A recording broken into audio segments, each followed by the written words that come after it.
What is going on, guys? Dave from Wake Up It's Football, bringing you guys another 2015 NFL Draft Profile. Today is the NFL Draft, guys. It is finally here, but we're still running strong. We're still bringing you guys NFL Draft Profiles. Today it is Dante Fowler Jr., the defensive end out of Florida.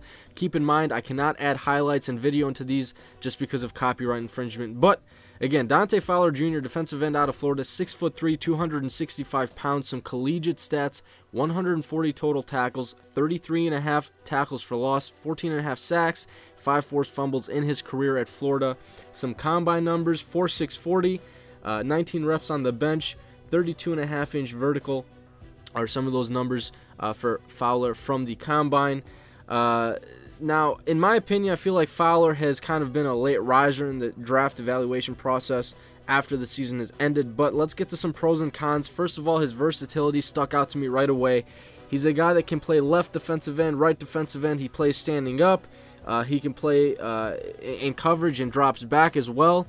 Even at times played outside at almost like a cornerback position and played in zone. So versatility there is huge for Dante Fowler. He also played some linebacker leading up to his 10th grade year in high school until he made the switch to defensive end. So he's got some versatility, can play at multiple positions. Some teams are really going to like that when evaluating Fowler, and we're going to see today, where he ends up. But violent hands as well. Watching how he tries to get through the offensive line and to the quarterback when he's pass rushing, his hands explodes. He has great swim moves as well. Now, I've never described a defensive end the way I'm about to describe him with this word, but he's also elusive. And what I mean by that is, this is going to be a weird word to describe him as, but he's slithery. He likes to get through the offensive line any way he can. He bends his body and contorts his body sometimes in weird ways to get through the offensive line and to the quarterback as fast as he can, and that also contributes to his motor as well. So Dante Fowler, all of those things coming together, versatility, he's kind of all over the place, violent hands, explodes, elusive, motor, he'll get to the quarterback right away.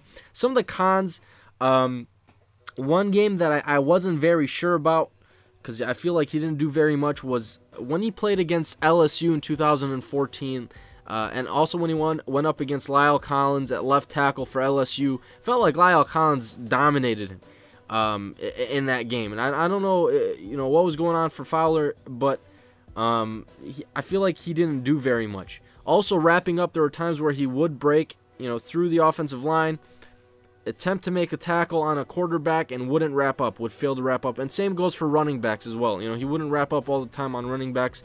I gave him a 7 out of 10 in that category. So overall, I think he is a very interesting prospect.